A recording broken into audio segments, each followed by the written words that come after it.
Rise of the European Emperor by Taishan Laonyo. Chapter 221 Fixed Gunpowder. As a prince who got his start with military exploits, Marin attached great importance to the army. Whenever he was free, Marin would go to the military camp for inspection. Early in the morning, Marin decided to ride his horse to the military camp outside the city to inspect and check whether the army strictly adhered to training. According to Marin's regulations, every morning, after running 5 kilometers, the soldiers should train battle formations and individual skills and tactics. The main thing is that the spearmen train to stab, while the musketeers train to shoot. Marin's musketeers train very frequently, and often conduct live-fire shooting training. Even if the armies of other countries have musketeers, they will not often conduct live-fire training. Because gunpowder is too expensive. There are no saltpeter mines in Europe. If you want saltpeter, you can only go to the toilet to find it. Moreover, the quantity is still very small. Therefore, the price of saltpeter in Europe is very expensive. Marin can go to India to buy saltpeter, so the cost of saltpeter is much lower than that of other European countries. But the problem is that the ship to India only goes back and forth once every 2 years. Marin estimated that the spices in Spain were almost sold out. So he also planned to send a ship to India to buy saltpeter. Of course, now East Frisia, as well as Oldenburg and Schleswig, have built a total of 20 fertilizer processing plants. These fertilizer processing plants no longer make manure directly into fertilizer, but add a process of extracting saltpeter. The specific method is that after collecting the manure, it is first introduced into a dug earthen manure pit. A month later, the manure is transferred to another place to make fertilizer blocks, and the soil around the empty manure pit will be dug out and then used to extract earth saltpeter. Recently, a craftsman who extracts earth saltpeter has proposed a more efficient method.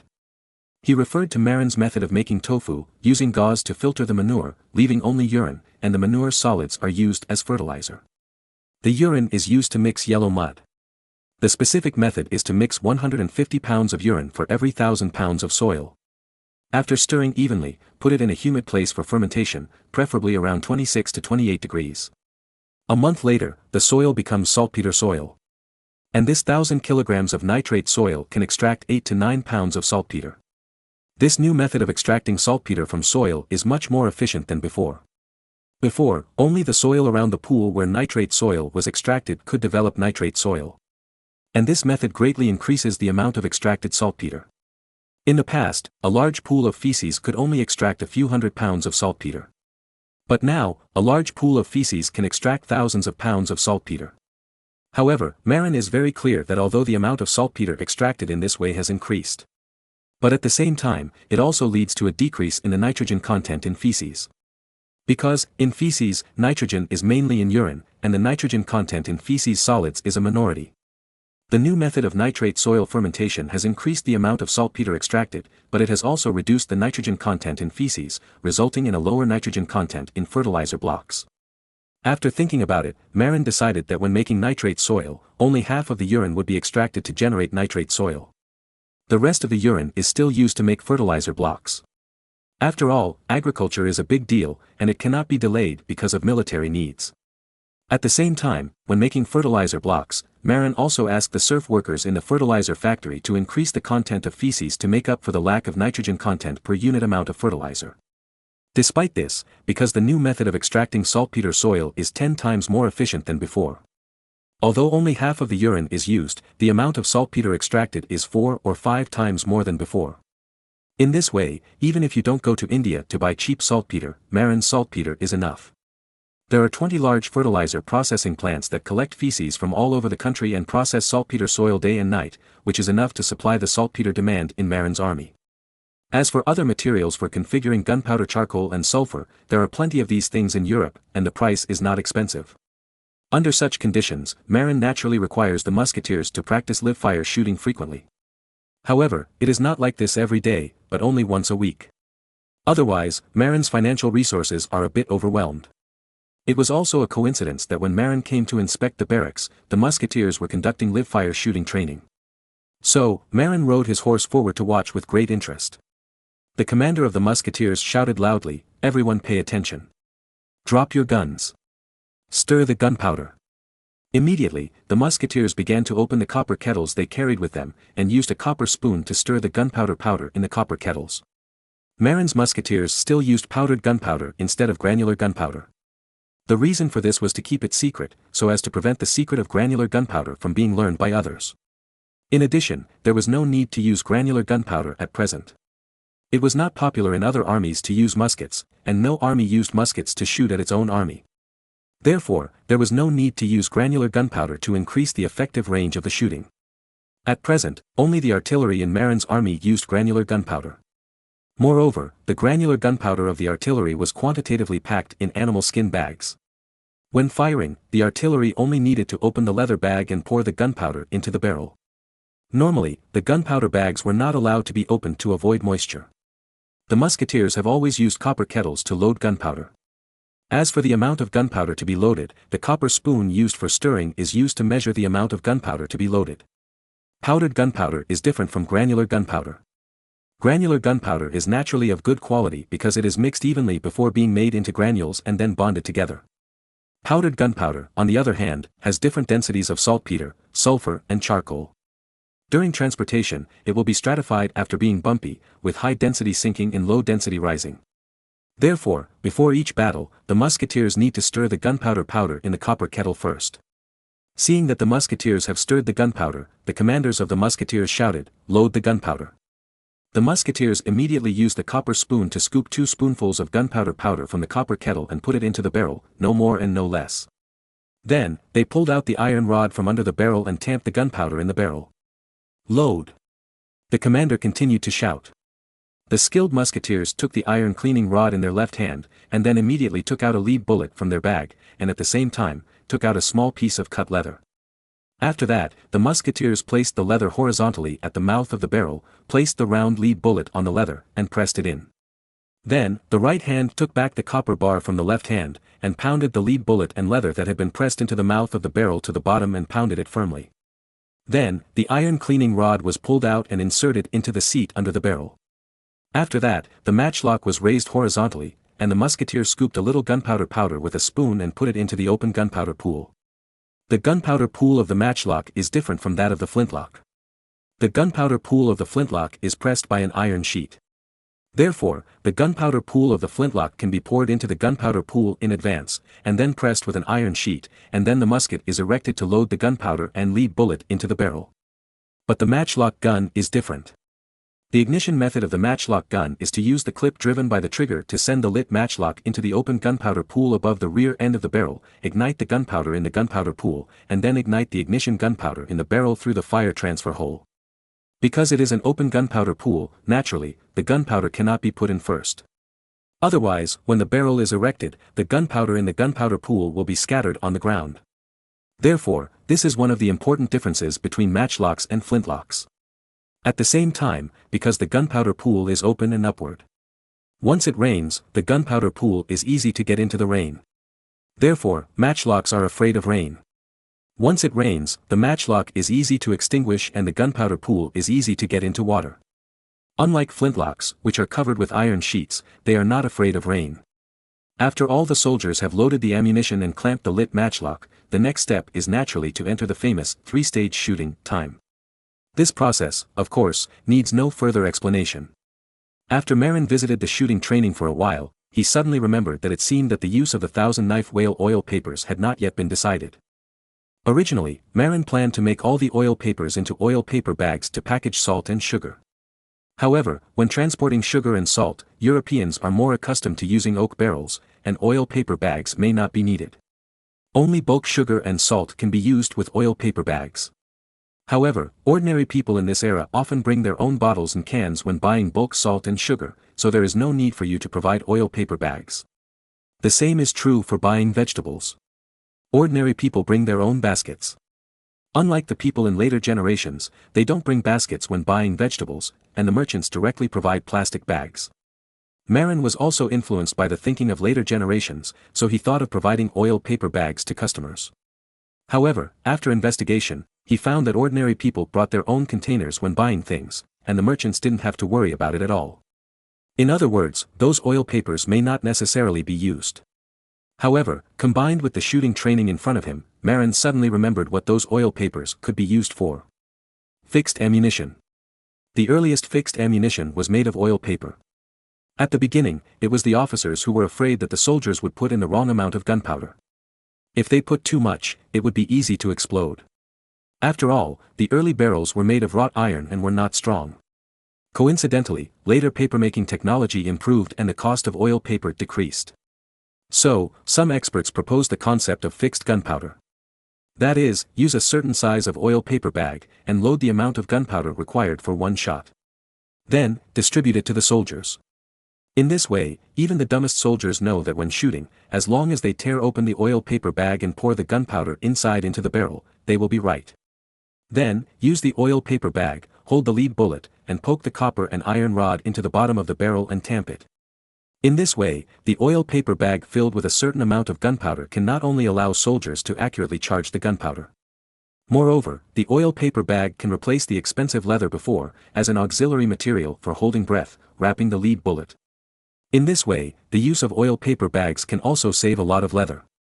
Of course, the charge in the oil paper bag is not only the ignition powder in the barrel, but also a small part, which is the ignition powder to be poured into the gunpowder pool. However, this is only suitable for flintlock rifles. Because if the ignition powder is loaded first, the flintlock rifle can use iron sheets to press the gunpowder pool. But the matchlock rifle obviously cannot. Moreover, because the oil paper bag has to be wrapped with the lead bullet and pressed into the barrel, it is impossible to pour a little gunpowder into the gunpowder pool at the end. Therefore, the one bag for two uses method of fixed load gunpowder is not suitable for matchlock guns, but only for flintlock guns. Of course, this is not a problem. Musketeers can prepare a small copper pot to put some gunpowder. After the ignition powder, lead bullets and oil paper bags in the barrel are loaded, use the small copper pot to pour a little gunpowder into the gunpowder pool. In addition, the gunpowder wrapped in the oil paper bag can only be granular gunpowder, not powdered gunpowder. Because powdered gunpowder is easy to stratify after being bumped in the oil paper bag, which affects the effect of deflagration.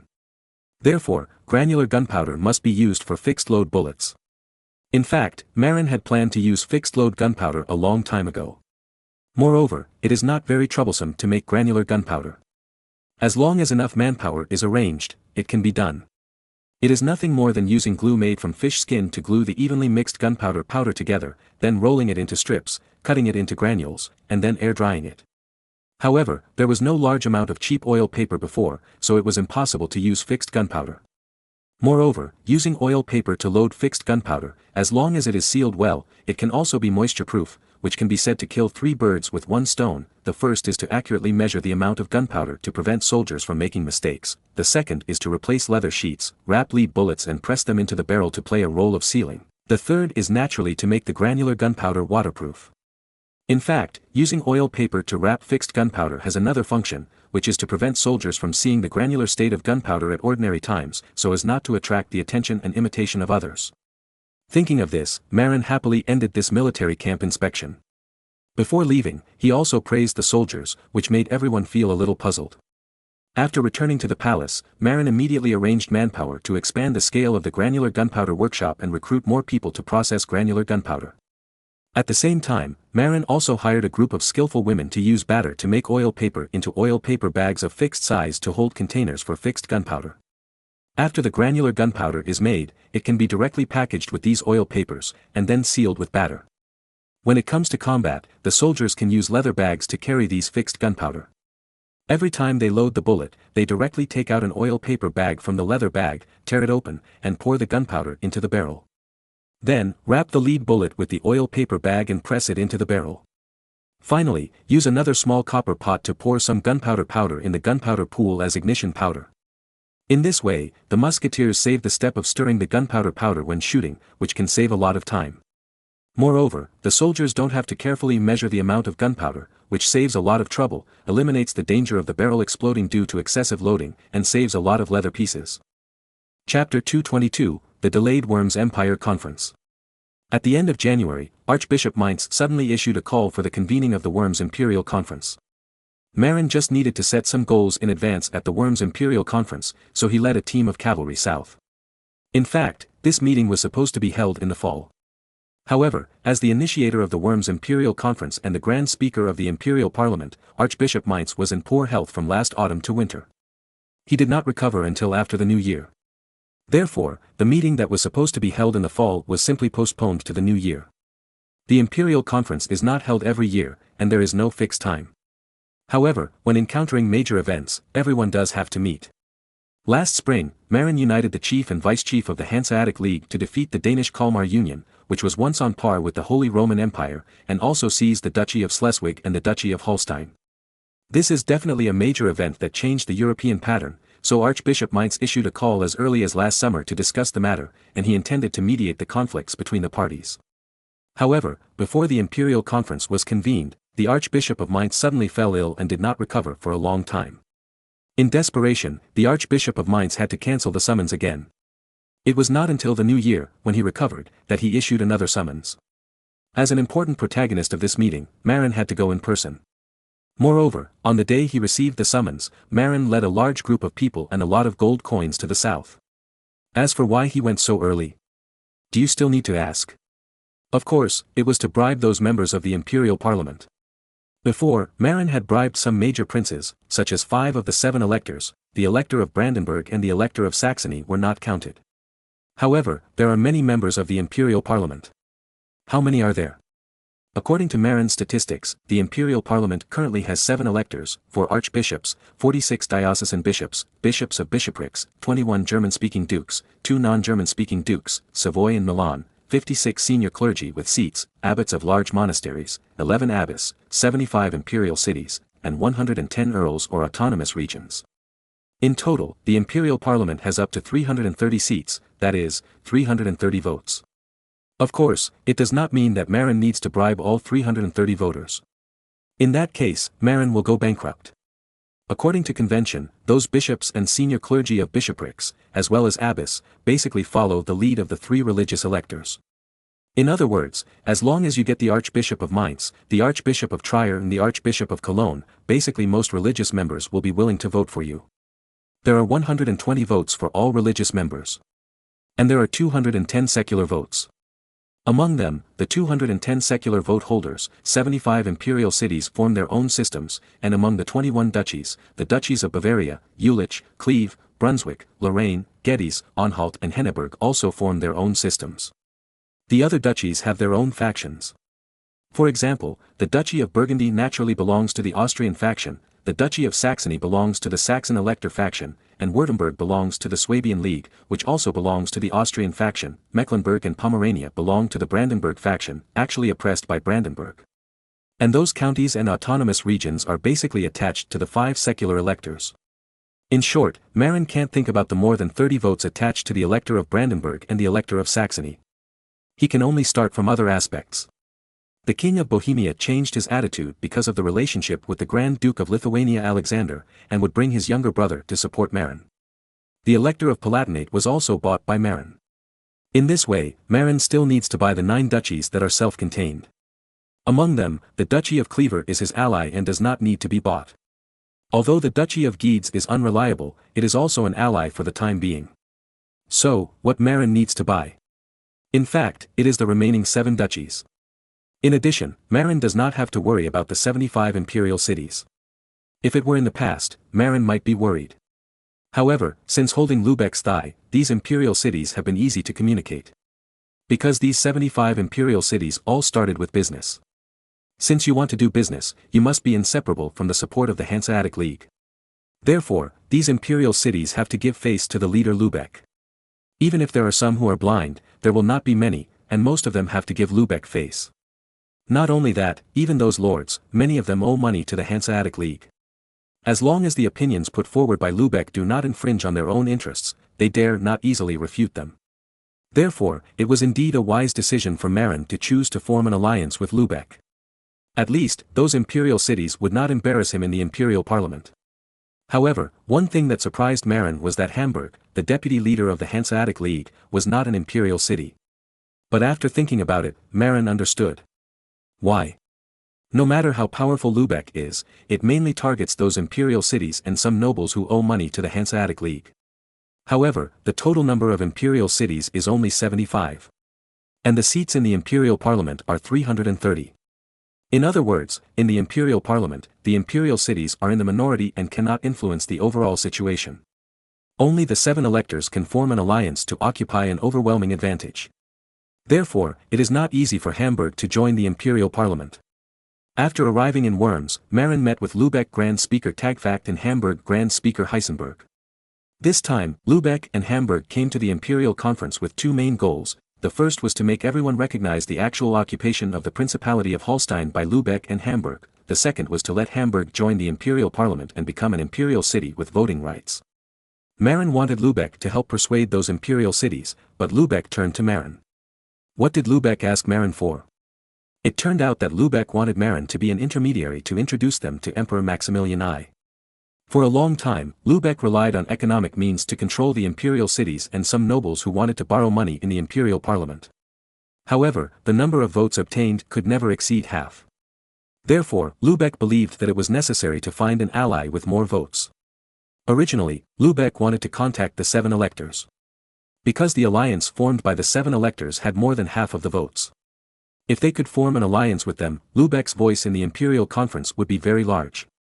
However, the 7 electors believed that the Hanseatic League led by Lübeck was already very strong economically.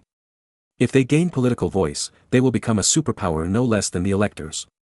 Therefore, the 7 electors reached a consensus that they would never agree to cooperate with Lübeck and maintain political suppression of the Hanseatic League. In desperation, Lübeck thought of Austria, which also disagreed with the 7 electors. Under Maximilian I, there are many votes. Not to mention the votes of the lords of Austria and Burgundy, the votes of the Swabian League are also many. This is why Lübeck and Hamburg were willing to form an alliance with Marin when they launched a war against Denmark. If Marin had no value, Lübeck and Denmark would not pay attention to Marin. After arriving in Worms, the 2 great speakers of Lübeck and Hamburg asked Marin to help introduce them to Maximilian I in order to reach a political alliance with Austria. Maximilian I was different from the electors. As an emperor, he was born to be opposed to the princes. The reason why the Holy Roman Empire had 75 imperial cities independent of the princes was that they appeared with the support of successive emperors. These cities were originally the cash cows of the princes. But with the support of the emperor, they broke away from the control of the princes and were also hostile to the princes. Therefore, Maximilian I and those imperial cities were on the opposite side of the princes. Before, the Hanseatic League was busy doing business and did not care about political demands. However, this time, Lübeck needed to legally occupy the eastern half of the Duchy of Holstein. Hamburg required to become an imperial city and also legally occupy the western half of the Duchy of Holstein. In this way, they must obtain allies. Emperor Maximilian I, who had many votes and was willing to find partners, became the first choice of the Hanseatic League. In addition, Marin's allies, the Duchy of Clever and the Duchy of Guedes, were also the objects that Lübeck and Hamburg wanted to win over. Especially the Duke of Clever, John, who is not only the Duke of Clever, but also the Earl of Mark, and has 2 parliamentary votes. Moreover, Marin himself is also a member of the imperial parliament and has 1 vote. Therefore, the relationship between Marin and the Hanseatic League is actually a mutually beneficial alliance of interests. Chapter 223, So Many Johns, William and Charles. Marin still had many requests to Lübeck and Hamburg, so he naturally took the 2 great speakers, Tagfact and Heisenberg, to the emperor's headquarters and visited Emperor Maximilian I, who came over. It's hard to say. As the emperor of the Holy Roman Empire, Maximilian I was not as authoritative as the emperor of the East. When the imperial conference was held, Maximilian I was just the leader of the Austrian forces. The meeting was chaired by the Elector of Mainz. Of course, the emperor was also on the rostrum, as a mascot. However, even if he was not an emperor with real power, Maximilian I was still very powerful. Not to mention that Austria itself and its ally, the Swabian League, had dozens of votes in total. In addition, Prince Philip, the son of Maximilian I, held a lot of votes alone. Because Prince Philip is not only the Duke of Burgundy, but also the Count of the Netherlands, the Count of Flanders, the Duke of Brabant, the Duke of Luxembourg, the Count of Roussillon, etc. He has several votes, which can be called a vote-swiping machine. Anyway, when voting at the imperial conference, others voted with 1 vote, while Prince Philip voted with a handful of votes. Fortunately, although Prince Philip is unfilial and unkind, he is still a smart man and knows to keep consistent with his father Maximilian I in politics. It is precisely because of this that the Habsburg family led by Maximilian I has become the family with the strongest ability to swipe votes. Of course, in front of the alliance formed by the 7 electors, that number of votes is nothing. You know, Maximilian I, including a group of Austrian nobles, his own son, and the Swabian League, can only get about 65 votes. The 7 electors, but the 3 major religious princes, led 120 religious votes. This is not even counting the secular electors and their gang of younger brothers. Therefore, in the imperial parliament, Maximilian I could not compete with the vote-swiping group composed of the 7 electors. Of course, the reason why Maximilian I was always blocked by the princes was because when he was young, he showed the idea of learning from France, abolishing the autonomy of the princes, and wanting to centralize power. This idea is undoubtedly very detrimental to the interests of the princes. Therefore, in order to curb Maximilian I's idea of centralization, the 7 electors, who were not originally united, began to oppose him everywhere. Even Marin, Maximilian I's former thug, was excluded and hostile by most of the princes at the beginning because of his boss's ambition to centralize power. Other emperors, such as Maximilian I's father Frederick III, were not collectively excluded like Maximilian I. Because Frederick III never regarded himself as an emperor at all, but was busy expanding the territory of the Habsburg family and regarded himself as a big prince. Therefore, the princes did not exclude him. But when Maximilian I was young, he envied the centralized system of France very much. He once expressed his desire to suppress the princes and establish a centralized prince in Germany. After the news spread, Maximilian I immediately became the enemy of all German princes. Even though he was older and no longer young, the princes never gave up their vigilance against him. In the First Italian War, Maximilian I asked the imperial parliament to impose war taxes to prevent the French from becoming bigger in Italy.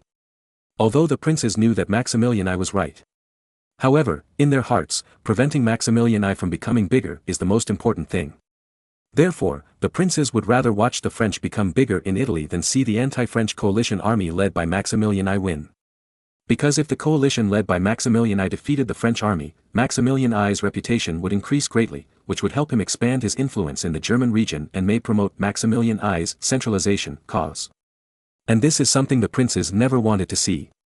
Therefore, although Maximilian I went to the Worms Imperial Conference to seek help, the princes ignored him, causing the Holy Roman Army to move slowly, not move with the Italian army, and lose the opportunity to defeat Charles VIII.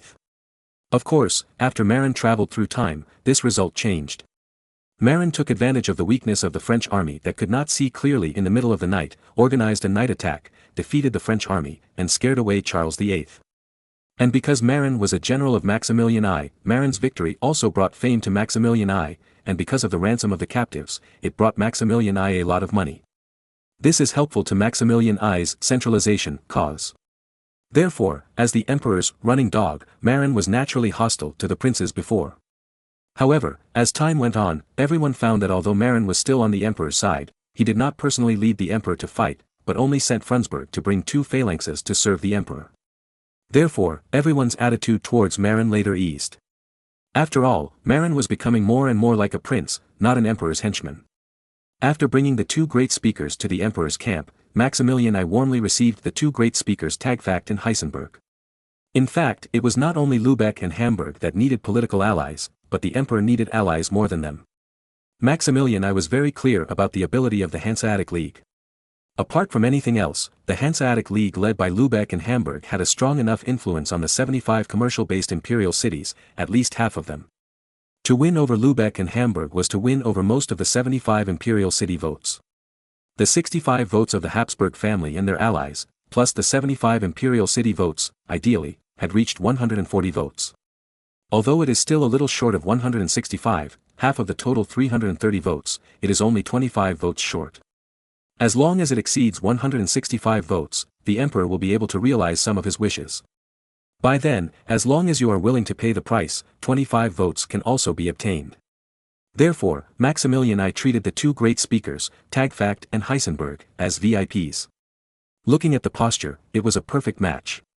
After finishing the affairs of the Allies, Marin naturally needs to take care of his own affairs. This time, he wants to successfully become the Duke of Schleswig and let the Duchy of Schleswig join the Holy Roman Empire, which is definitely a big deal. This kind of thing is bigger than ordinary things. Therefore, it needs to reach 3/4 of the votes to be confirmed. This is because once the Holy Roman Empire publicly accepts the Duchy of Schleswig, it means that the Duchy of Schleswig will be protected by the Holy Roman Empire. If Denmark wants to take back the Duchy of Schleswig, it will not face the Marin family, but the entire empire. This kind of thing requires taking great risks. Therefore, the voting will be more cautious, and it will take 3/4 of the votes to pass. Therefore, Marin needs to ensure that the total number of votes reaches 248 before it can pass. At present, what Marin can plot mainly are the 120 votes from the religious community and the 75 votes from the imperial cities that Lübeck helped to get. And the 65 votes of the Habsburg family. It seems that Marin's passage is stable. However, the 120 votes from the religious community will not all vote for Marin. Even the 3 major religious electors cannot do it. Because everyone has likes and dislikes. Even the 3 major electors cannot guarantee whether those religious parliamentary members support Marin. According to the 3 electors, they can only guarantee 100 votes for Marin. In addition, the 75 imperial cities will not vote for Marin, even if Lübeck helps. Because, of the 75 imperial cities, 20 are cities in the Saxony business circle and the area controlled by the electorate of Brandenburg. These 20 imperial cities may give face to the chief and deputy leaders in other aspects. But on the issue of Marin, they may not vote for Marin under the pressure of the electors of Saxony and Brandenburg. The reason is simple. These cities are all in the territory of the electorate of Saxony or the electorate of Brandenburg, or the vassal states of the 2 countries. If they do not listen to the 2 electors only need to order the establishment of checkpoints to block the commercial activities of these 20 cities, which is enough to make them submit. Therefore, what Marin can guarantee now is actually only 100 votes from the religious community, 55 votes from the imperial cities, and 65 votes from the emperor. The total number is only 220. There was a full 28 votes short of the required 248. Therefore, Marin needed to give gifts. Mainly to win over those independent duchies and counties, as well as some dominions. The total number of these votes was definitely more than 28. Therefore, after helping to connect, Marin took his entourage to visit those independent princes. Lord Albert, please help me with this election. Marin said to Albert IV, Duke of Bavaria, with a smile on his face. Of course, empty words are useless. Marin waved his hand, and a small box full of gold coins was sent up, with 3,000 gold coins in it. Seeing that Marin was so sensible, Albert nodded in agreement and was willing to help persuade his younger brother to vote together. Then, Marin went to visit other neutral princes. However, this process made Marin a little confused. Duke John, please take care of my affairs. A small gift is not a respect. After that, a box of gold coins was presented. Earl John, please help me with my affairs. A small gift is not a respect. The Earl's was less, a bag of gold coins. Duke William, please help me. A small gift is not a respect. A small box of gold coins was presented. Earl William, my affairs. Lord William, my affairs. Earl William, my affairs. Duke Charles, please help me. Earl Charles, my affairs. Lord Charles, my. After a few days, Marin visited dozens of princes and was dizzy. What made him even more dizzy was that most of the princes he visited were named John, William, and Charlie, which made him very upset. European nobles were too uncreative in naming, and they used the same few names over and over again. Just like France, from Louis I to Louis XVIII. If it weren't for the kingdom, there would probably be dozens of Louis. Among the more than 300 princes in the German region, those named John, William and Charles seem to appear more frequently than other names. Some countries have John X or above. As for William VIII and Charles IX, it's not surprising. As far as Marin knows, among these 330 princes, there are at least 100 or so named John, William and Charles, which makes Marin a little dizzy. Therefore, in order to distinguish these people, Marin brought a small notebook and recorded them. This is John II of a certain country, that is John XI of XX country, that is William IV of XX country, and that is Charles VIII of XX country. If he didn't write it down in a small notebook, Marin would probably be confused by what he called others. Chapter 224 Debate. Although very tired, Marin still visited dozens of princes and sent out a large amount of gold coins. The princes who received the benefits also agreed. After that, Marin thought about it and visited the 3 electors again. However, because he had bribed them with a lot of money before, Marin brought some simple gifts. However, while bringing gifts, Marin also brought a handwritten letter from the new Pope Julius II. Bringing this letter is actually to tell the 3 religious electors, I am a popular person in front of the Pope, you have to support me more. Although the 3 electors themselves do not need to please the Pope. However, there is no need to offend the Pope. After all, if the Pope is angry and excommunicates, the secular princes may not be a big deal, but the religious princes will definitely be finished. In addition, the three electors themselves have no pursuit, but their family descendants still have pursuits. In this era, none of the archbishops of the various bishops were born from civilians, and they basically came from aristocratic families. For example, Archbishop Berthold von Hennenberg of Mainz was born in the royal family of Hennenberg in the county of Hennenberg. Archbishop Hermann IV of Cologne was also born in the royal family of the Hessen family in the county of Hessen. Archbishop Jacob of Trier was also born in the royal family of the county of Baden. Baden was still a county at that time. What's more peculiar is that the previous Archbishop of Trier, John II, who died in February 2003, was the uncle of the current Archbishop Jacob of Trier. So, these archbishops, if not for themselves, have to consider the younger generations of their families. Because, in this era, it is normal for aristocratic families to have younger generations become priests. It may be a nephew or a cousin. Even if the Pope cannot punish you directly, it is easy for him to embarrass your younger generations.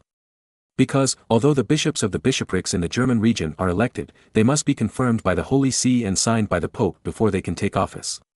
Otherwise, they will go back to where they came from. Alexander VI and his son relied on this to make a lot of money. If any newly appointed bishop of the bishop state did not give money, Alexander VI would not issue the appointment letter.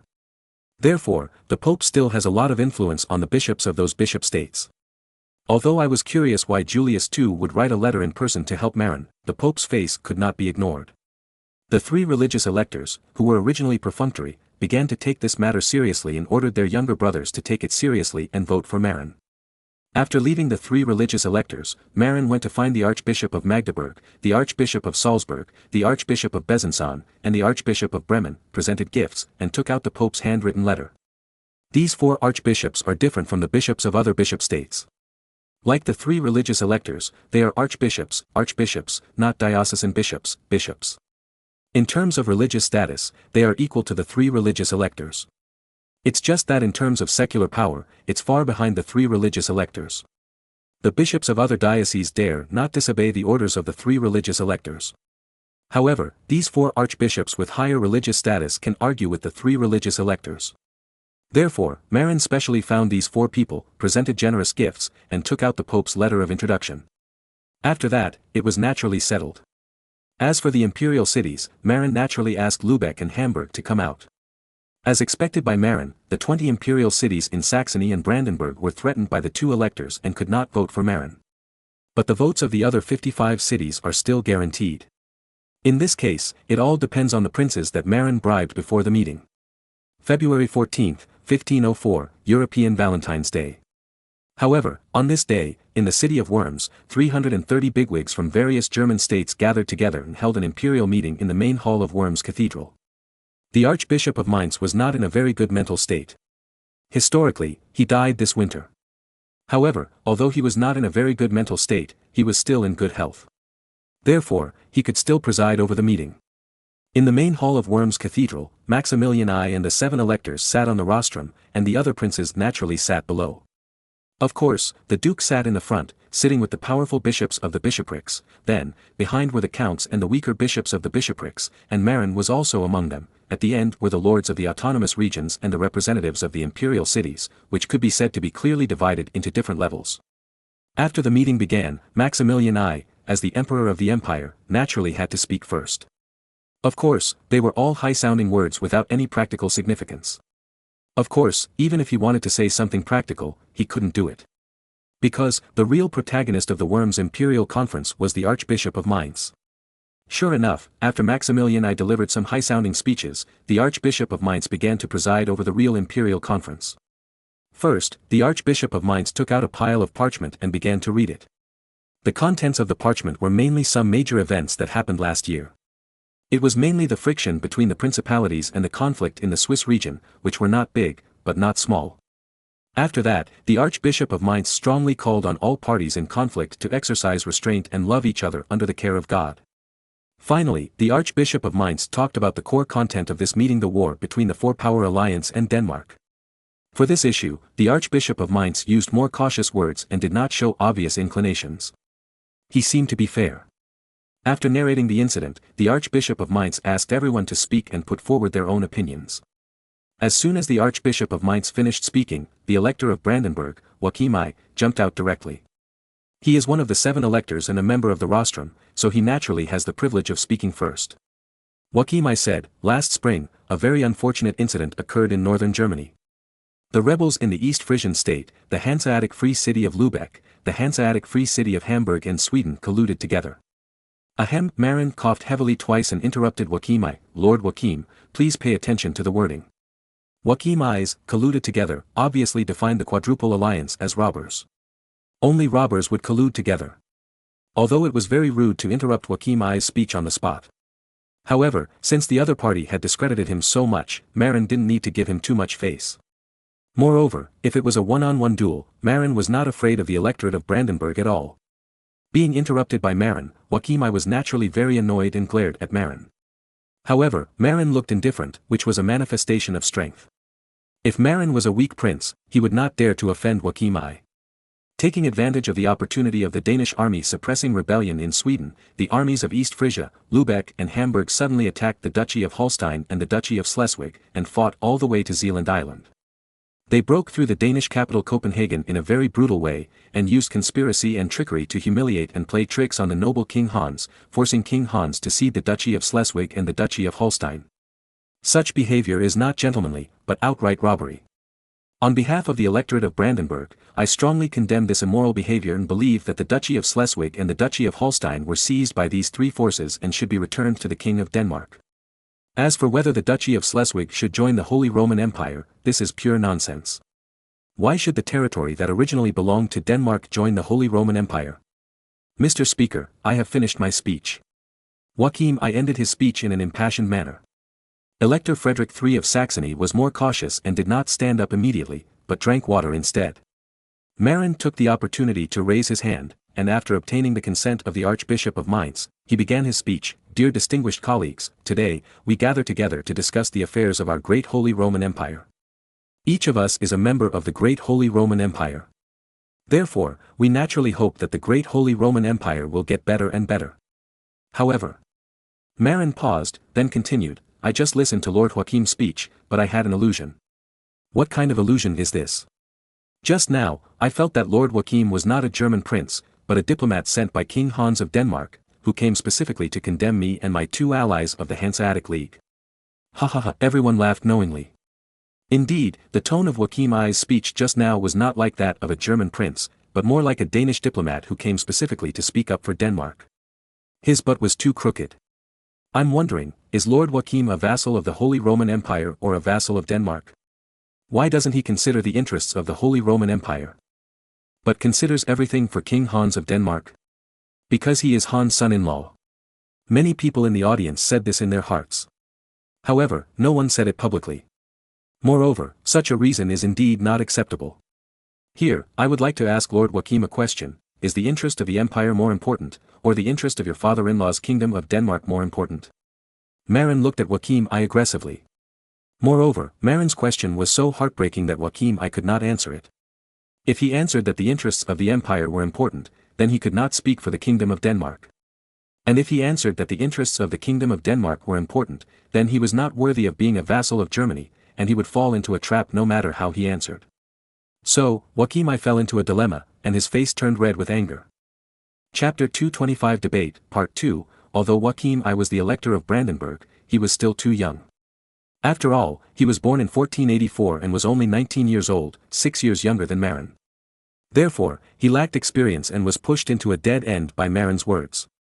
He didn't know how to respond. However, Joachim I's ally, Frederick III, Elector of Saxony, was a 40-year-old old fox, known as the Little Zhuge of Germany. This is a title given to him by Chinese history enthusiasts. Seeing that his allies were at a loss, he certainly had to stand up and help out. Ahem. Frederick III coughed twice, attracting everyone's attention to prevent everyone from continuing to watch Joachim I, who was embarrassed. Then he cleared his throat and said, Count Marin, there is something wrong with your statement. First of all, His Majesty Hans is not an outsider. In addition to being the King of Denmark, he is also the Duke of Holstein, who belongs to the imperial court of princes. Moreover, he is not a Dane, but a pure German from the Oldenburg family. Therefore, there is nothing wrong with Joachim being friendly with him.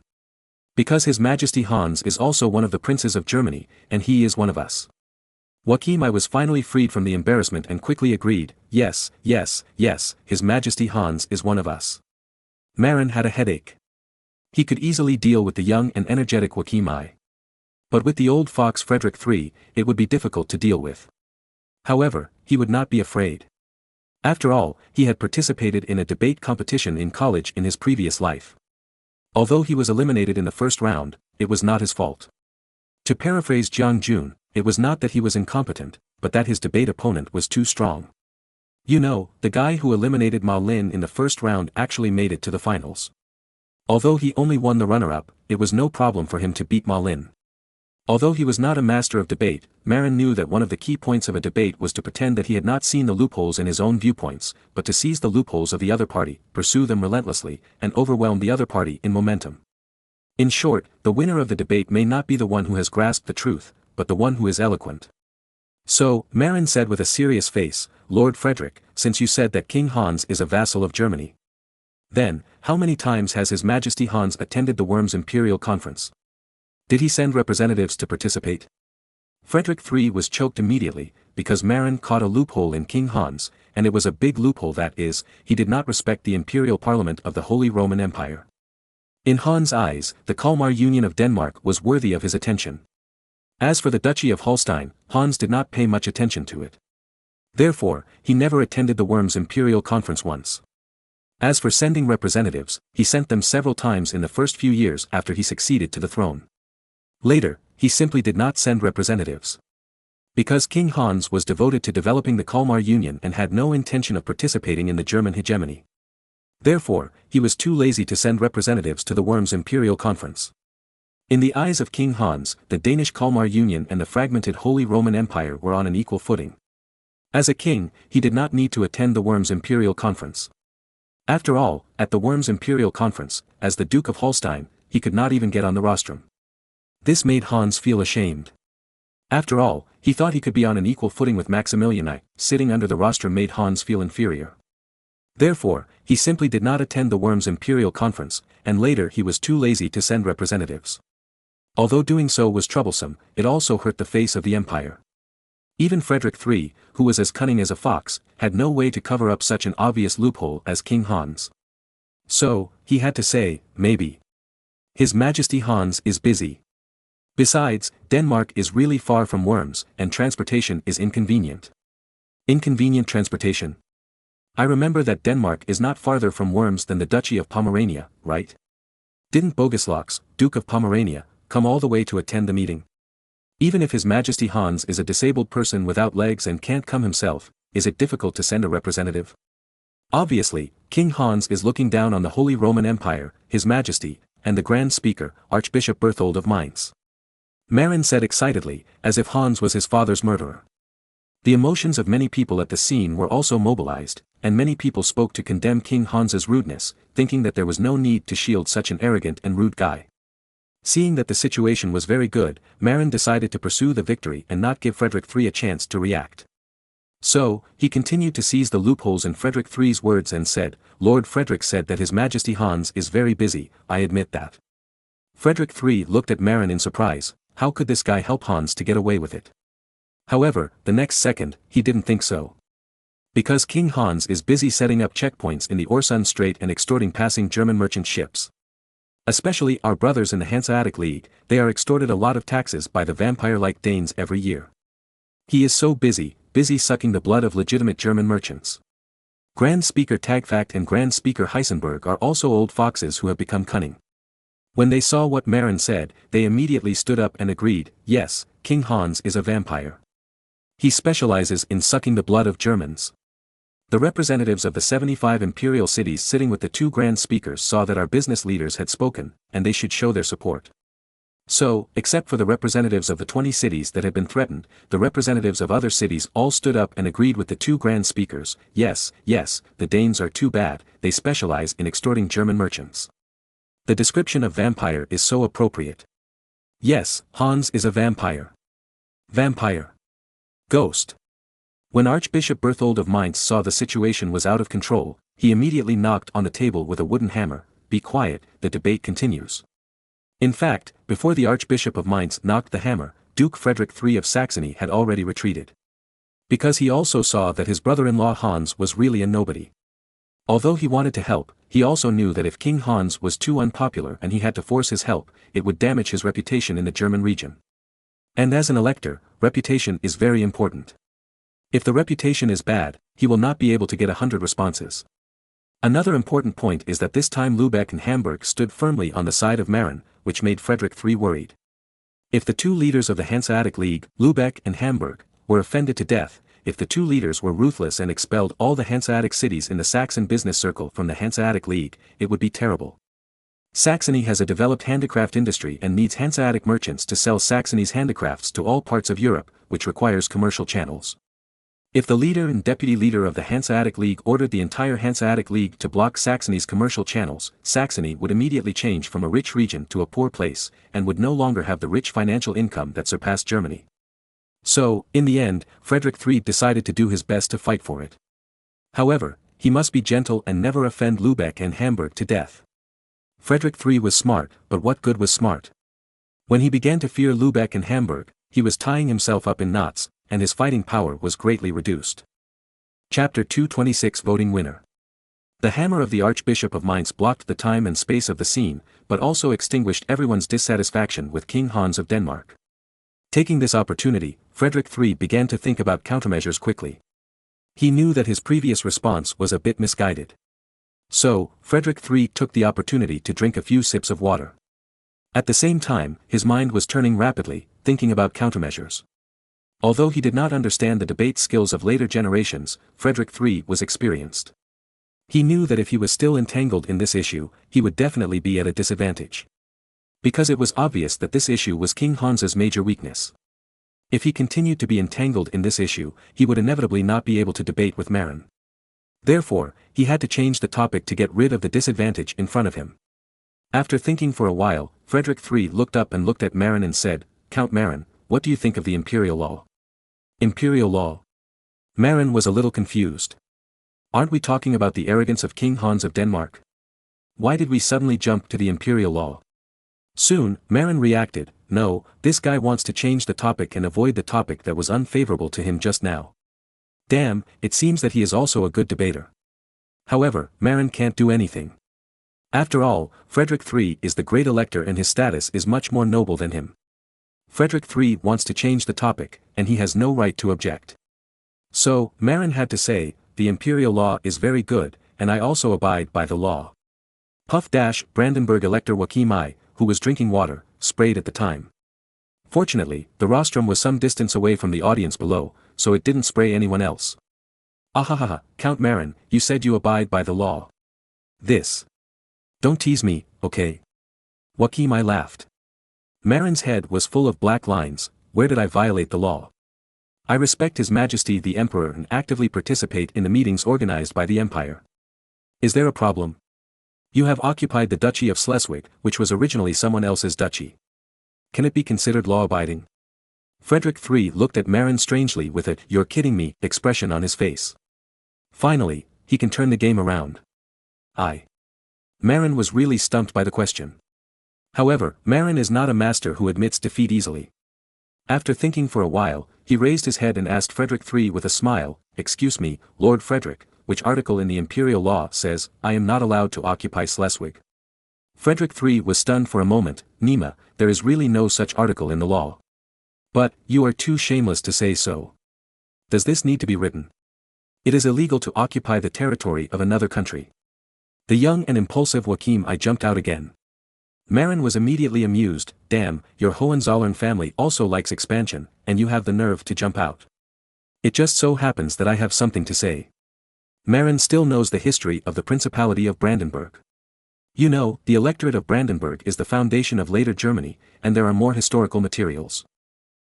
Lord Joachim, I heard that your great-grandfather, Lord Frederick I, was not the elector of Brandenburg.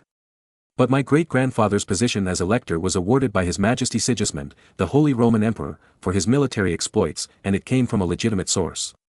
Joachim I said angrily. "Don't be angry, Lord Joachim, I didn't say that Lord Frederick I's position as the elector is illegal. I just want to say that His Majesty Frederick I also tried to seize the Duchy of Pomerania, and it also aroused the anger of His Majesty Sigismund. Do you think that your great-grandfather, Lord Frederick I, broke the law? Joachim I was choked up and didn't know what to say. Marin brought up his great-grandfather, and it was true, so Joachim I didn't know how to answer. When Frederick III, the Elector of Saxony, saw it, he immediately came out to help out. Lord Frederick I didn't succeed, so he didn't break the rules. That was also an attempted crime.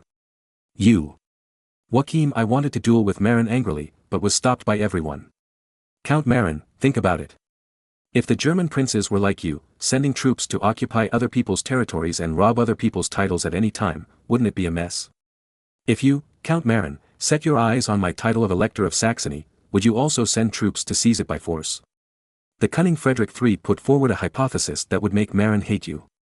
Suddenly, many princes looked at Marin with a wrong look in their eyes. Yes, if Marin set his eyes on my title and territory one day, would he send troops to rob it?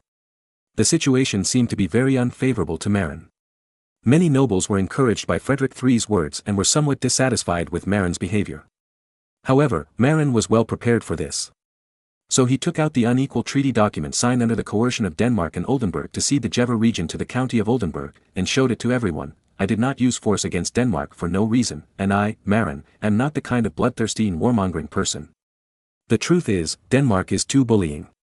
Please look at this. This is the document that the county of Oldenburg, with the support of Denmark, forced me to cede the Jeva region to the county of Oldenburg 2 years ago. This is ironclad evidence that proves that I was not the first to provoke. Then how do you prove that the county of Oldenburg coerced you with the help of Denmark? Frederick III knew that this document made the county of Oldenburg completely hopeless. If you forcibly occupy someone else's territory, you must be mentally prepared to be killed in return. However, Marin said that Denmark supports Oldenburg. Although everyone knows it, that requires evidence. Lord Frederick, this document was not signed unilaterally by me and the county of Oldenburg. It has the signature of the Danish Foreign Minister Holsten on behalf of the Kingdom of Denmark. It is ironclad evidence. At the beginning, when Marin admitted his weakness, he had expected this and proposed that Denmark sign it. The Danes did not doubt him, or rather, Denmark looked down on Marin at the time. So Holsten boldly signed the unequal treaty, together with the signature of the county of Oldenburg. But now, it has become a reason for Marin to fight back. If you, Denmark, can help the county of Oldenburg force me to cede territory, you must be prepared to cede your own territory. At this point, even a witty Frederick III has nothing to say. Black and white are more convincing than any words. And this was also Marin's trump card. Frederick III saw that the debate was meaningless, so he said weakly, "Then let's vote." Archbishop Berthold of Mainz knew that Marin had won over many people and knew the result. So he agreed to start the vote directly. Then, in the surprised eyes of everyone, the number of people who voted in favor of Marin becoming the Duke of Schleswig and incorporating the Duchy of Schleswig into the Holy Roman Empire was much greater than Frederick III and Joachim I had imagined. What surprised the two electors in particular was that most of the 3 religious electors and the other 120 religious princes voted for Marin. Before, Frederick III and Joachim I thought that the 3 religious electors would definitely disagree. So, even a smart Frederick III was a little overwhelmed. Then, in the disappointed eyes of Frederick III and Joachim I, Marin won 260 votes, exceeding the legally required 248 votes, and was successfully recognized by the imperial parliament as the Duke of Schleswig. In addition, the Duchy of Schleswig joined the imperial house of princes, and in the future, Marin will become an imperial prince with 2 votes. Chapter 227 Everyone is happy. Next, there is another important topic, the legal status of the divided Duchy of Holstein. This issue is more complicated than the previous one. Marin directly occupied a duchy, but only changed the duke from King Hans to Marin. But the Duchy of Holstein was originally a country, and now it is going to be divided into 2 countries. Now, what kind of identity should East Holstein occupied by Lübeck and West Holstein occupied by Hamburg use in the future has become a big problem. Obviously, the divided Duchy of Holstein can no longer be called the Duchy of Holstein. After all, there is only one duke title. Is it better to give it to Lübeck or Hamburg? The opinions put forward by Lübeck and Hamburg are to imitate the system of Venice and divide the Duchy of Holstein into 2 republics, the Republic of Lübeck and the Republic of Hamburg. However, many German nobles are very dissatisfied with the title of republic. Because the republic means no monarch. This makes many conservative German nobles very dissatisfied, believing that the republic is a deformed country without order and monarch. Although Lübeck and Hamburg bribed many princes for the sake of the Hanseatic League, many princes who received money proposed that Lübeck and Hamburg should not use the title of the republic. Otherwise, even if they received money, they would vote against it. After half a day of debate, Marin finally made a suggestion, that is, to elect a nominal duke for the Duchy of Holstein. Then, this nominal duke signed a document to formally authorize Lübeck and Hamburg to rule the east and west parts of the Duchy of Holstein respectively. And this duke has no right to collect a tax of 1 pfennig from the Duchy of Holstein, nor does he have the right to interfere in the internal affairs of the ruling areas of Lübeck and Hamburg. In other words, a Duke of Holstein was selected as a decoration. But in fact, the areas controlled by Lübeck and Hamburg will remain the same as they were before, and will not be affected in any way. In this way, it will be difficult for those old-school nobles to oppose the rule of Lübeck and Hamburg over their respective controlled areas in the name of opposing the Republic. Basically, this is a way of mutual compromise. After discussion, Lübeck Grand Speaker Tagfact and Hamburg Grand Speaker Heisenberg jointly decided to let their ally Marin serve as the nominal duke. Then, Marin signed the document to permanently authorize the two Hanseatic cities to legally rule in the controlled areas of various places. In fact, this model is very similar to the later constitutional monarchy system. Even if he became the Duke of Holstein, he was just a puppet in name only. Marin needed the help of the Hanseatic League at this time, so he naturally agreed. So, in the afternoon, Lübeck and Hamburg proposed that Marin serve as the nominal Duke of Holstein, hereditary. However, Marin will sign the document and swear that he will never interfere in anything in the Holstein region and be a mascot at ease. This result is absurd, but the old-school nobles who have accepted bribes from Lübeck and Hamburg have a step down, so they agreed. As for others, most of them have been bought, so there is no problem. After a vote, the result was a thrilling passage with 250 votes. Then, the world's first constitutional monarchy appeared. After that, Marin signed the document on the spot, permanently authorizing East Holstein and West Holstein to be autonomous, and vowed never to interfere in the political affairs of the Holstein region. Only when the two Hanseatic cities of Lübeck and Hamburg elected a new Grand Speaker every time, they needed to go to Marin's side, pretend, and swear allegiance. However, this was basically just a formality. Then, Marin also pretended to authorize the new Grand Speaker to handle any affairs of East Holstein or West Holstein. After that, the two Grand Speakers did not need to ask Marin for instructions for any decision made in the controlled area. Unlike the Queen of England in later generations, at least there was a chance to show up by signing. And Marin, the nominal monarch, had only one chance to show up when appointing a new Grand Speaker. At other times, he was basically treated as heir and had no sense of existence. However, Marin had never thought of interfering in the affairs of the Duchy of Holstein, but was just helping his allies. In addition, having an extra duke title on one's head is also quite intimidating when it is set out. Finally, it is the issue of Hamburg joining the imperial parliament. Hamburg joining the imperial parliament does not harm the interests of others, it is just more chairs. Therefore, this resolution has the least resistance, coupled with the support of the Habsburg family, and Hamburg itself spent a lot of money on bribes. Then, this issue was passed without any danger. In this way, this time, Marin and the two allies of Lübeck and Hamburg all got the desired results at this imperial conference, and naturally everyone was happy. Of course, in addition to political efforts, their willingness to spend money is also an important reason for their success. At the Worms Imperial Conference, Marin and the two allies spent a total of 800,000 gold coins.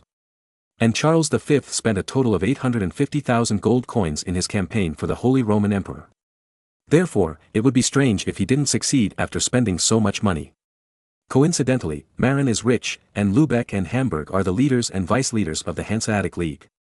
They are all local tyrants, so why would they care about spending money?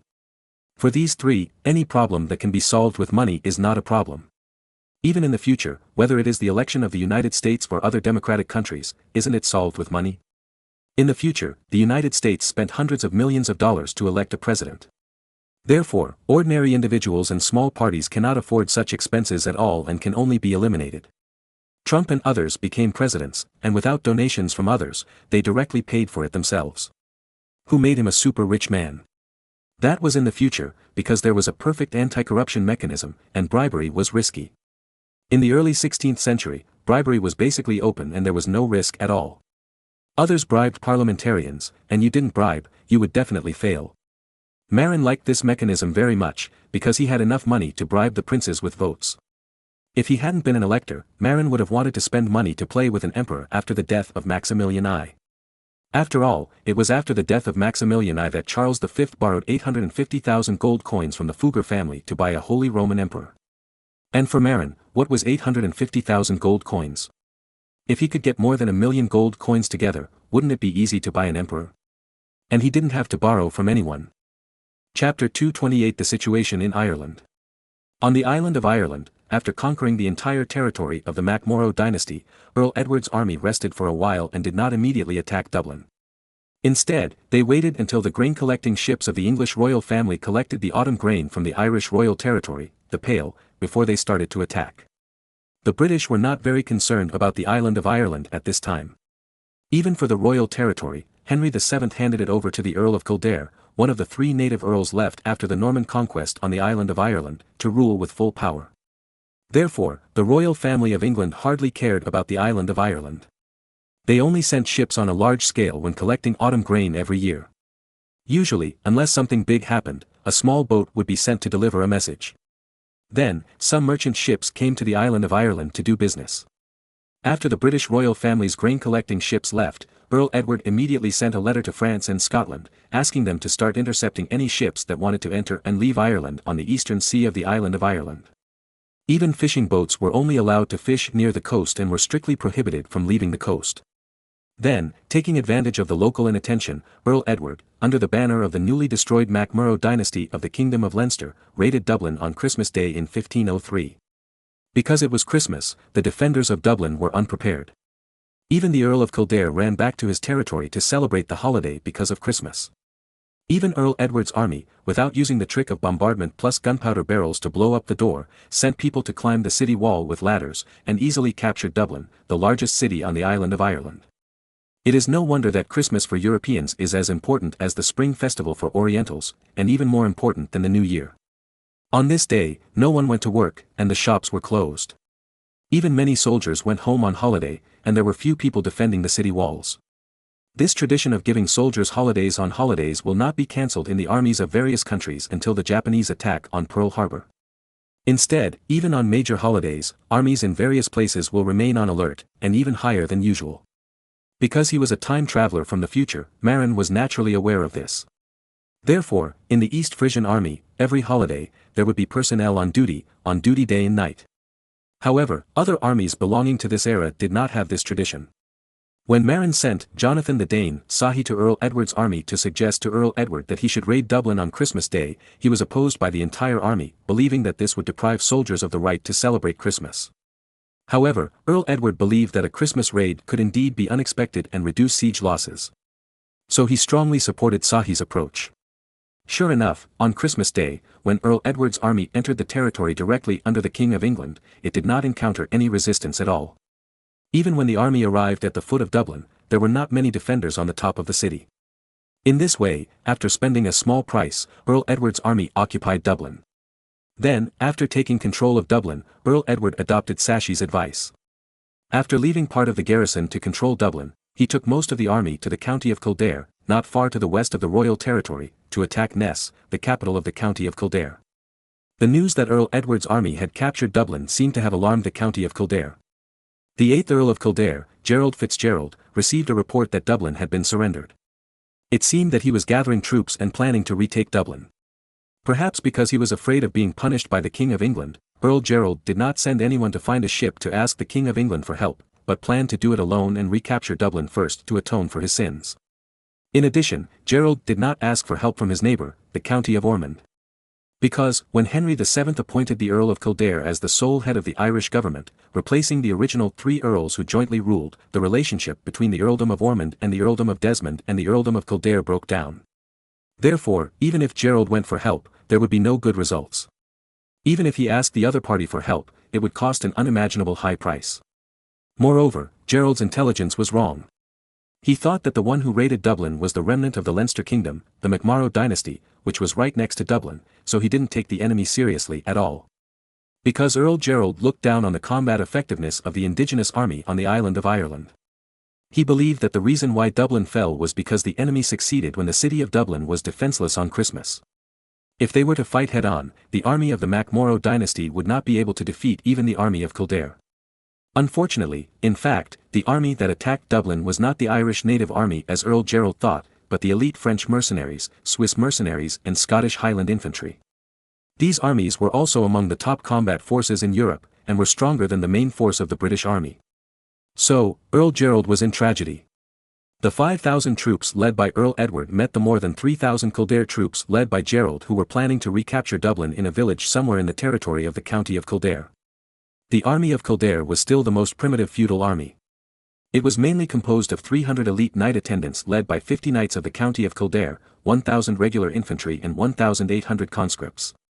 The combat effectiveness of such an army could not be compared with that of French professional soldiers, Swiss mercenaries, and the most elite Highland infantry in Scotland. At most, they bullied the indigenous army on the island of Ireland and used it to fight against the top armies in Europe. The battle lasted for half a day before the outcome was decided. 2,000 Swiss pikemen directly formed a square formation and took the initiative to attack Kildare's army. In just 2 rounds, 23 knights and 150 knight attendants were killed in the battle of 50 knights and 300 elite knight attendants under the Earl of Kildare. After the remaining knights and knight attendants fled on horseback, the Swiss mercenaries did not stop and directly killed the 1,000 regular infantry directly under the Earl of Kildare. The Swiss pikemen were the kings of European infantry, not counting Marin's army, so it was easy to abuse the so-called regular infantry of the Earl of Kildare. 1 hour later, half of the regular infantry of the Earl of Kildare was lost, and the rest all fled. Earl Gerald could not stop his men from escaping no matter how he shouted. Even the knights and regular infantry were defeated, so did the conscripts still have the courage to fight? You know, Earl Edward only sent out Swiss mercenaries, and French and Scottish mercenaries have not been sent out yet. In desperation, Earl Gerald took the remaining knights attendants, and conscripts and retreated into the small village next to him, trying to resist stubbornly. However, there were no solid walls in the village, only some wooden fences. If the attacking enemy was a cold weapon unit, it could indeed hold on. However, Earl Edward's army had artillery. In front of iron ball shells, those wooden fences were no different from paper. Before dark, Earl Gerald saw that the situation was over, so he had to surrender to Earl Edward. In the following period of time, Earl Edward sent out a large army to sweep across the county of Kildare and the territory directly under the King of England. In this way, Earl Edward owned a large area of land, with a total area of about 15,000 square kilometers. The next time is to repair the city and wait for the British army to attack. As time goes by, the British will definitely notice changes on the island of Ireland. At that time, Henry VII would definitely not allow Earl Edward to occupy the island of Ireland and would definitely send a large army to attack. What Earl Edward wanted to do was to hold on to big cities such as Dublin and Wicklow, repel the British counterattack, and consolidate his rule on the island of Ireland. Of course, Earl Edward was not fighting alone. When the British army invaded the island of Ireland, the French promised to send a fleet to the mouth of the Thames to threaten the city of London. At the same time, the Kingdom of Scotland would gather a large army and rush to the border area between Scotland and England to put pressure on England and force the British to withdraw. As long as he survived this wave, Earl Edward would gain a firm foothold on the island of Ireland, and would become bigger and stronger, becoming a powerful force that truly threatened Henry VII. And this is exactly what France and Scotland, who are hostile to England, would like to see most. Chapter 229, Acquisition of the Tara Lead Zinc Mine. The reason why Marin sent the people of the North Sea Chamber of Commerce to help Earl Edward seize Ireland was not out of kindness, but out of political and interest needs. Politically, Marin wanted to create a great enemy for King Henry VII of England and delay the pace of Britain's prosperity. In this way, Britain would not become a maritime power, and its merchant ships entering and leaving the English Channel would not be threatened. After all, the cake of overseas colonization and maritime trade is so big that Marin can eat enough by himself. But if Britain joins, it will be unhappy. Therefore, Marin is very happy to make Britain unhappy. In terms of interests, Marin has more benefits. After Earl Edward's army captured the British King's direct territory, the Pale, the secret representative of the North Sea Chamber of Commerce, Van Gouwley, there are many Dutch people with the surname Van, was pleasantly surprised to find that there were about 50,000 British fine wool sheep here. Including the sheep of the county of Kildare, it is estimated that there are more than 80,000 British fine wool sheep. These British fine wool sheep were brought by the British from the British Isles.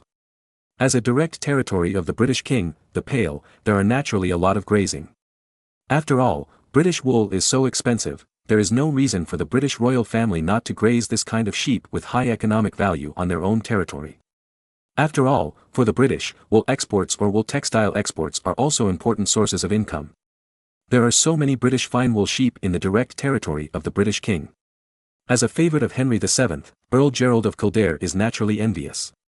Therefore, after managing the Pale area on behalf of the British king, he introduced tens of thousands of British fine wool sheep to his earldom. Raising sheep is really simple and costs less labor. Therefore, in the direct territory of the British king and the county of Kildare, the sheep farming industry has flourished. The other lords and states on the island of Ireland, such as the Earldom of Ormond and the Earldom of Desmond, raised a hybrid of Irish local sheep and British fine wool sheep. This was a hybrid of British sheep brought by the Norman conquerors from England during the Norman invasion in the 12th century and local Irish breeds. The wool quality of this kind of sheep is lower than that of British fine wool sheep. However, it is better than the wool quality of coarse wool sheep on the European continent. Of course, the quality of Irish sheep's wool is still not as good as that of British fine wool sheep. However, King Henry VII of England restricted the export of British wool, resulting in a lack of top-quality British wool in the European wool textile market, which made it possible for Ireland's second-class wool to be marketed. It is said that in May and June every year, when wool is sheared, many merchant ships will come to Dublin to purchase top-quality British wool from the King's direct territories and the Earldom of Kildare. As one of Kohler's confidants, Fangor knew it very well. At the beginning, his boss's boss, Marin, took a lot of effort to obtain thousands of British sheep. Because he couldn't buy British fine wool sheep through formal channels, Marin had no choice but to engage in secret smuggling like a drug dealer in later generations. It cost a huge price and took several years to smuggle 1,500 ewes from the UK. Now, seeing that there are 70,000 to 80,000 authentic British fine wool sheep in the British Crown's direct territory and the county of Kildare on the island of Ireland, Fangor immediately became interested. So he proposed to Earl Edward to buy 10,000 British fine wool sheep. Earl Edward could also guess what Fangor was thinking, but he didn't intend to refuse Fangor's request. Because he could get to where he is today, thanks to the strong support of Fangor's North Sea Chamber of Commerce. If the North Sea Chamber of Commerce hadn't given Cork City to him as a foothold, Earl Edward would still be living under someone else's roof in France. Moreover, he would be used as cannon fodder to attack the Calais fortress. As a nobleman who knows how to repay his gratitude, Earl Edward would naturally not refuse Fangor's request. Of course, Fangor did not let Earl Edward suffer a loss, but used the market price to buy the 10,000 sheep. In this way, Earl Edward can also increase a large amount of income as military expenses against Britain. After negotiating the business of British fine wool sheep, Fangor mentioned the issue of Tara Hill in the northwest of Dublin. This issue was mentioned when Marin sent someone to suggest Earl Edward to attack Dublin, and he had already agreed with Earl Edward. At that time, the two parties agreed that after Earl Edward conquered the British King's direct territory, he would sell Tara Hill and the surrounding areas 40 kilometers northwest of Dublin to the North Sea Chamber of Commerce. Now, Fangor is here to ask Earl Edward to fulfill his promise. Mr. Fangor, can I ask, what is the purpose of Mr. Edison, the legendary boss of the North Sea Chamber of Commerce, Marin's alias, buying Tara Hill? Tara Hill is a very special place.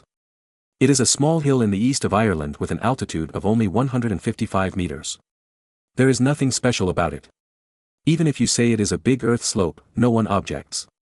However, this was the capital of the Kingdom of Meath in the central and eastern part of Ireland before the Norman invasion. It was also a humanistic centre on the ancient Irish island and one of the birthplaces of ancient Irish culture. After the Norman invasion from England, the invaders established Dublin on the seashore, replacing the Hill of Tara and becoming the political centre of Eastern Ireland. So, the Hill of Tara not only has lead and zinc mines, but is also a historical site. Fangor did not hide Earl Edward's curiosity. My master said that there is a lead mine under the Hill of Tara. In European wars, more and more muskets are now used, and the demand for lead bullets has increased. Therefore, owning a lead mine will definitely make money. In fact, Fangor did not lie. Because his boss Kohler told him so. Moreover, even Kohler did not know that the so-called lead mine actually coexists with zinc mines. Besides, in this era, no one in the world knows what zinc is, except for Marin, the time traveler. When he heard that it was a lead mine, Earl Edward immediately lost interest. Originally, he thought that the North Sea Chamber of Commerce had discovered that the Hill of Tara contained ancient treasures. It's no wonder that hundreds of years ago, Mount Tara was a holy place for the Kingdom of Myth and had long been a political center. Therefore, it is inevitable that there may be ancient treasures here. If there is a treasure, Earl Edward will also be tempted and want to get a share. However, when he heard that it was a lead mine, Earl Edward was not interested. He was a nobleman, not a businessman who ran a mine. He was definitely not interested in lead mines. If it was a gold and silver mine, maybe he would be interested. In this way, the North Sea Chamber of Commerce bought Mount Terra and hundreds of square kilometers of land around it at a friendly price of 10,000 gold coins. Moreover, Earl Edward also allowed the North Sea Chamber of Commerce to build a road leading to the sea to facilitate the transportation of ore.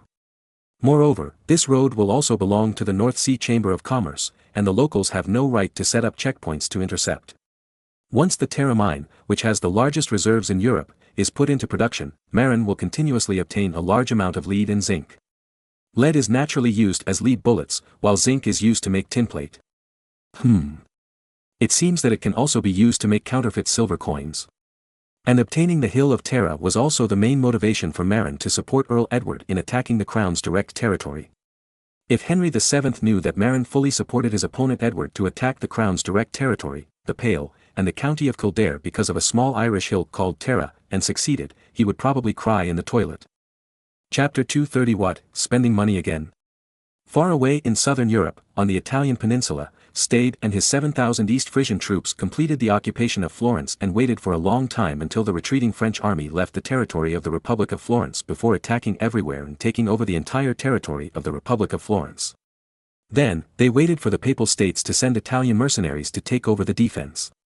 Stade and his East Frisian troops withdrew to Rome and became the Guard Corps of Rome. At present, the newly enthroned Pope did not trust the Italian mercenaries, but only the regular army under his son-in-law. Without Stade's army around, Julius II even lacked a sense of security. Although Stade selected 6,000 mountain people in the Papal States in the East Frisian way and conducted East Frisian-style regular military training. However, because the training time was still short, it could not form combat effectiveness. For a long period of time, Julius II still needed to rely on Stade and his soldiers to protect the safety of Rome and the Papal States. Moreover, since the time of the rogue election, Julius II has developed a bad taste. Every time he discusses something, he will arrange some East Frisian soldiers and his men outside the Lateran Cathedral. They don't wear military uniforms, but ordinary people's clothes. However, they watch in the name of citizen representatives. If there is a disagreement, these citizen representatives will prevent the cardinals who oppose Julius II from going to the toilet and eating. Looking at these citizen representatives, the cardinals who have experienced the rogue election feel a little swollen in the bladder, and it seems that they want to go to the toilet again. In this way, under the pressure of the citizen representatives, it seems that it is rare to have a cardinal who dares to openly challenge Julius II. Therefore, after Julius II came to power, every cardinal meeting was harmonious. The arrogant cardinals, around the head of the Holy See with Julius II as the core, formed a leadership team that was very combative and could move forward and retreat together.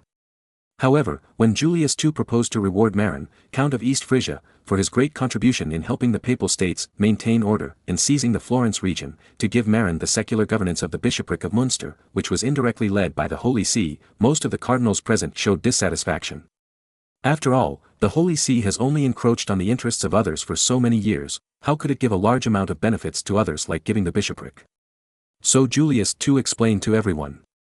And he revealed the grand plan of using the territorial governance that the German Holy See could not control in exchange for others to help him attack the Italian territory. Julius II told the cardinals that his greatest wish was that the Papal States could rule all of Italy. The cardinals were shocked by Julius II's crazy idea. They all knew that although the Papal States was one of the powerful forces in Italy, it did not rely on military power. More importantly, it was because of the huge religious influence of the Holy See that the Papal States became one of the important forces in Italy. If religious factors were put aside, the national strength of the Papal States was not as strong as Venice, the Duchy of Milan, the Kingdom of Naples, or even the Republic of Florence. If it were not for the high religious status of the Holy See, no one would dare to attack the Holy See easily, and the Papal States might have been annexed by its neighbor, the Kingdom of Naples. Therefore, the cardinals of the Holy See never thought that they could unify Italy with the power of the Papal States. Because the Papal States were not strong enough. Of course, this does not mean that the Papal States were poor. Rather, most of the tithes collected by the Papal States from European countries went into the private pockets of the Pope and the cardinals. Therefore, although the Papal States are not poor, the national finances are not very good. Because most of the interests of the Holy See have been embezzled by the corrupt cardinals.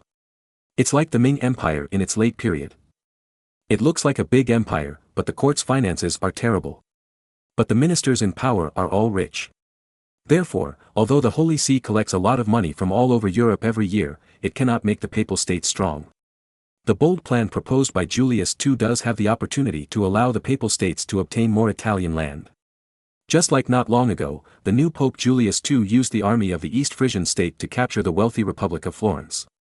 However, the cardinals did not object to hiring others to help fight, but they had great objections to giving a large bishopric of Munster as a reward to Count Marin of East Frisia. Because there is no precedent for this kind of thing and it is not in line with convention. In the eyes of these arrogant Roman cardinals, it is an honor for a count of a remote country to work for the bigwigs of the Holy See.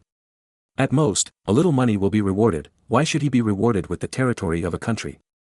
Moreover, this territory is not directly under the Papal States. His direct superior is Hermann IV, the Archbishop of Cologne, who is very powerful in Germany. What if the Holy See sends the bishopric of Munster away without the consent of Hermann IV and provokes a backlash from Hermann IV? You know, as one of the 7 electors of the Holy Roman Empire, the Archbishopric of Cologne controlled by Hermann IV is not inferior to the Papal States in terms of national strength.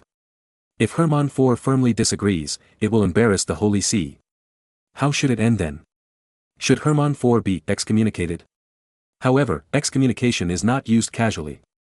If Hermann IV violates the dogma and is excommunicated, no one will say anything. However, refusing to send out the bishopric of Munster does not seem to violate dogma, so it is not easy to punish. Listening to the discussion of the bishops, Julius II was also very troubled. Although he can use the Roman citizen representatives on the sidelines to force the cardinals to pass the resolution. But as the cardinal said, this is difficult to do.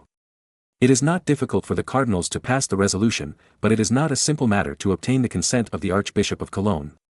He is not a cat or dog, but the helmsman of the Archbishopric of Cologne and a group of vassal bishoprics whose national strength is not weaker than that of the Papal States. Therefore, the cautious Julius II did not pass the resolution immediately, but sent someone to send a letter to Marin, asking him to find a way to bribe the cardinals of the Roman cardinals first. In addition, he also needs to bribe the current Archbishop of Cologne, Hermann IV, to let him agree to let go of the bishopric of Munster. The Archbishop of Cologne is different from other secular princes. Those secular princes are hereditary. For those secular princes, territories are family property and cannot be given away easily. But the Archbishop of Cologne is different. He is elected under the supervision of the Holy See and is not hereditary. Therefore, if he dies, the Archbishopate of Cologne will not necessarily be passed on to his family descendants. Therefore, it is different from those secular princes. Julius II believed that as long as he bribed Archbishop Hermann IV of Cologne and gave him enough money, he would give up his control over the Bishopate of Munster. As long as the Archbishop of Cologne, the elector, gave in, who would care about the opinion of the Bishop of Munster? The Holy See agreed, and the elector of Cologne also agreed. It was reasonable and legal for Marin to occupy the Bishopate of Munster. When Marin, who was in Worms, received the letter from Julius II, his face immediately fell. What, it costs money again, and it seems that a lot of money will be spent this time.